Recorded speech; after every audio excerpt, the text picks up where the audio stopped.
Everyone, welcome to important for UPSC channel. और आज हम लोग पढ़ेंगे industrial employment standing order act 1946 के बारे में। तो उसके पहले एक थॉट हो जाए। देखिए, जो लूज़र होते हैं वो क्विट कर जाते हैं जब वो फेल होते हैं, लेकिन जो विनर होते हैं वो तब तक फेल होते रहते हैं जब तक वो सक्सीड नहीं कर जाते। तो इसीलिए इस पॉजिटिव माइंडसेट के साथ आप पढ़ते रहिए और एक दिन आपको कामयाबी ज़रूर मिलेगी। ठीक है, अब हम लोग ये industrial employment standing order act पढ़ते हैं। देखिए, ये एक्ट 1946 में आया था। ठीक है, बहुत छोटा एक्ट है ये। तो इसमें हम लोग देखेंगे ऑब्जेक्टिव एप्लीकेबिलिटी, कहाँ कहाँ एप्लीकेबल होता है, क्या क्या इसके ऑब्जेक्टिव्स हैं, कहाँ कहाँ एप्लीकेबल नहीं होता है। इसके डेफिनेशन देखेंगे, कुछ इंपॉर्टेंट डेफिनेशन, जैसे सर्टिफाइंग ऑफिसर कौन होते हैं, एम्प्लॉयर कौन होते हैं, इंडस्ट्रियल इस्टेब्लिशमेंट क्या होता है, स्टैंडिंग ऑर्डर क्या होता है, अप्रोप्रिएट गवर्नमेंट कौन होते हैं इसमें, ये सब हम लोग डेफिनेशन देखेंगे। फिर अप्रूवल ऑफ स्टैंडिंग ऑर्डर, ठीक है, कि स्टैंडिंग ऑर्डर को कौन अप्रूव करता है, कैसे होता है, वो सब देखेंगे। और डिसिप्लिनरी एक्शन अगर इसके खिलाफ ले सकते हैं वो, और सब्सिस्टेंस अलाउंसेस, तो ये हम लोग इसके अंदर अभी पढ़ेंगे। ठीक है, तो देखिए, सबसे पहले जो एम्प्लॉय होते हैं उनको इंफॉर्मेशन प्रोवाइड कराया जाता है किसी भी इंडस्ट्रियल इस्टेब्लिशमेंट में। वो इंफॉर्मेशन उनके वेज से रिलेटेड हो सकते हैं, उनके लीव से रिलेटेड हो सकते हैं, क्या शिफ्ट है, डे या नाइट, ये सब, और सर्विस कंडीशन क्या क्या है, वो इंफॉर्मेशन प्रोवाइड कराया जाता है। कौन प्रोवाइड करता है? एम्प्लॉयर प्रोवाइड कराता है। ठीक है, और industrial establishment standing order act के अंदर जो एम्प्लॉयर है वो इंफॉर्मेशन प्रोवाइड करेगा, वर्कमैन को बताएगा कि उसका सर्विस रूल क्या है, क्या क्या कंडीशंस हैं, और कंडीशंस ऑफ एम्प्लॉयमेंट, ये सब उसको प्रोवाइड कराया जाएगा एम्प्लॉयर्स को। ठीक है, अब देखिए ये अप्लाई कहाँ होता है, तो ये होल इंडिया में अप्लाई हो सकता है। ठीक है, और ऐसे इंडस्ट्रियल इस्टेब्लिशमेंट जहाँ पे 100 या 100 से ज़्यादा वर्कर्स किसी एक भी दिन 12 महीने के अंदर काम किए हैं, तो वो वहाँ पे ये industrial employment standing order act apply होगा। ठीक है, और अगर कोई अप्रोप्रिएट गवर्नमेंट अगर किसी इंडस्ट्रियल एम्प्लॉयमेंट में लागू करना चाहती है जहाँ पे 100 से कम वर्कर्स हैं वहाँ पे, तो वो 2 मंथ का 2 मंथ नोटिस देगी, उसके बाद ही वहाँ पे इम्प्लीमेंट हो सकता है। ठीक है, और ऐसे सारे सेंट्रल गवर्नमेंट के कंट्रोल में जो भी इंडस्ट्रीज़ हैं वहाँ पे ये अप्लाई होगा।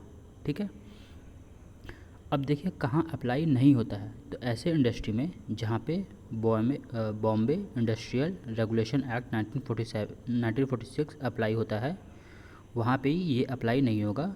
और जहाँ पे ऐसे इंडस्ट्रीज़ जहाँ पे Madhya Pradesh industrial employment standing order act apply होता है, वहाँ पे ये एप्लीकेबल नहीं होगा। लेकिन मध्य प्रदेश में जो सेंट्रल गवर्नमेंट के कंट्रोल में इंडस्ट्रियल एम्प्लॉयमेंट है, वहाँ पे industrial employment standing order act 1946 apply होगा। ठीक है, अब देखिए हम लोग जो इंपॉर्टेंट डेफिनेशंस के बारे में बात कर रहे थे, तो वो इंपॉर्टेंट डेफिनेशन देखते हैं। सर्टिफाइंग ऑफिसर्स का सबसे पहले देखते हैं कि कौन बन सकता है सर्टिफाइंग ऑफिसर। तो लेबर कमिश्नर बन सकते हैं, ठीक है, या फिर रीजनल लेबर कमिश्नर बन सकते हैं, या फिर ऐसे ऑफिसर्स जिनको अप्रोप्रिएट गवर्नमेंट अपॉइंट किया गया है, अप्रोप्रिएट गवर्नमेंट के द्वारा अपॉइंट किया गया है, और वो अप्रोप्रिएट गवर्नमेंट एक सर्टिफाइंग ऑफिसर्स को अपॉइंट किए हैं। ठीक है, तो वो सब हो सकते हैं सर्टिफाइंग ऑफिसर्स। ठीक है, सेकंड है कि एम्प्लॉयर का क्या डेफिनेशन होता है। तो ऐसे इंडस्ट्रियल इस्टेब्लिशमेंट में जो खुद ओनर हैं वो हो सकते हैं, या फिर किसी फैक्ट्री में जो मैनेजर हैं वो हो सकते हैं, या फिर किसी इंडस्ट्रियल इस्टेब्लिशमेंट में जो सेंट्रल, स्टेट या लोकल गवर्नमेंट के कंट्रोल के अंदर है, उसमें जो भी अथॉरिटी अपॉइंट किए गए हैं सेंट्रल, स्टेट या लोकल गवर्नमेंट के बिहाफ पे, वो या फिर वहाँ के जो हेड ऑफ़ डिपार्टमेंट हैं वो सब एम्प्लॉयर के तौर पे हो सकते हैं वहाँ पे। ठीक है, और किसी और इंडस्ट्रियल इस्टेब्लिशमेंट में जहाँ पे जो पर्सन वहाँ पे रिस्पॉन्सिबल है, जो ओनर के डायरेक्ट अंडर में काम कर रहा है और ओनर को रिस्पॉन्सिबल है, तो वो एम्प्लॉयर के डेफिनेशन में आता है। ठीक है, अब देखते हैं हम लोग इंडस्ट्रियल इस्टेब्लिशमेंट। तो इंडस्ट्रियल इस्टेब्लिशमेंट क्या होता है, तो ये पेमेंट ऑफ वेजेस एक्ट जो हम लोग पहले पढ़ चुके हैं। ठीक है, आप प्लेलिस्ट में जाएंगे तो आपको मिल जाएगा पेमेंट ऑफ वेजेस एक्ट, तो वो आप एक बार देख लेंगे कि वहाँ पे इंडस्ट्रियल एस्टैब्लिशमेंट का क्या डेफिनेशन है, तो वही सेम टू सेम डेफिनेशन यहाँ पे फॉलो होता है, ठीक है। और फैक्ट्रीज़ एक्ट में जो भी इंडस्ट्रियल एस्टैब्लिशमेंट है, फैक्ट्रीज़ एक्ट भी हम लोग कर चुके हैं, तो वो भी आप लोग प्ले लिस्ट में देख सकते हैं।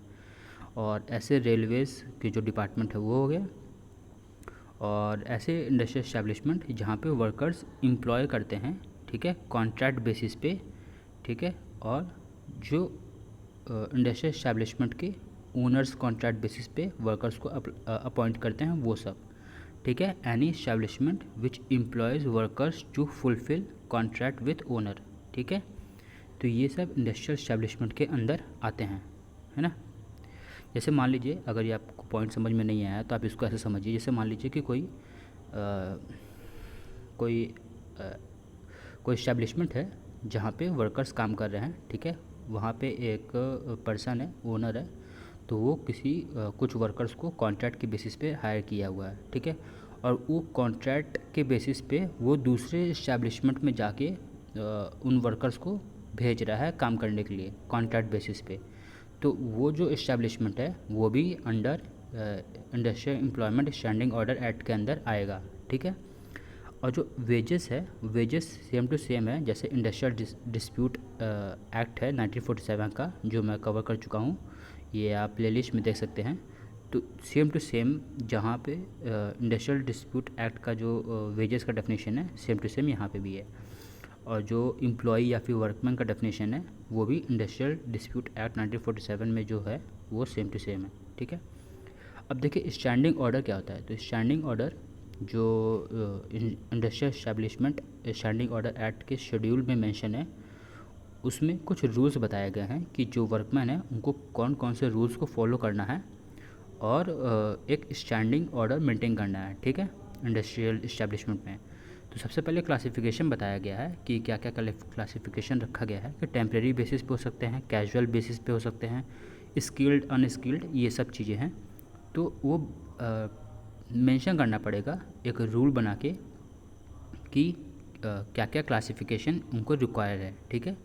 फिर इसके बाद जो वर्कमैन है उनका जो वर्किंग आवर है वो बताया जाएगा, शिफ्ट बताया जाएगा कि कौन कौन से शिफ्ट में करते हैं, ट्रांसफ़र कैसे होगा वो सब, और उनका जो मैनर है वो सब बताया जाएगा कि कैसे उनको पूरे काम को देखना है, ठीक है।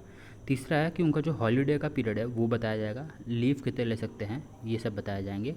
उनका अटेंडेंस मेंटेन किया जाएगा, कब आ रहे हैं, लेट आ रहे हैं, पहले आ जा रहे हैं, तो वो सब अटेंडेंस पूरा मेंटेन होगा, ठीक है। फिर टर्मिनेशन और सस्पेंशन और डिसमिसल के बारे में बताया जाएगा कि उनको निकाला जा रहा है तो क्यों निकाला जा रहा है, क्या मिसकंडक्ट है, वो सब के बारे में बताया जाएगा, ठीक है।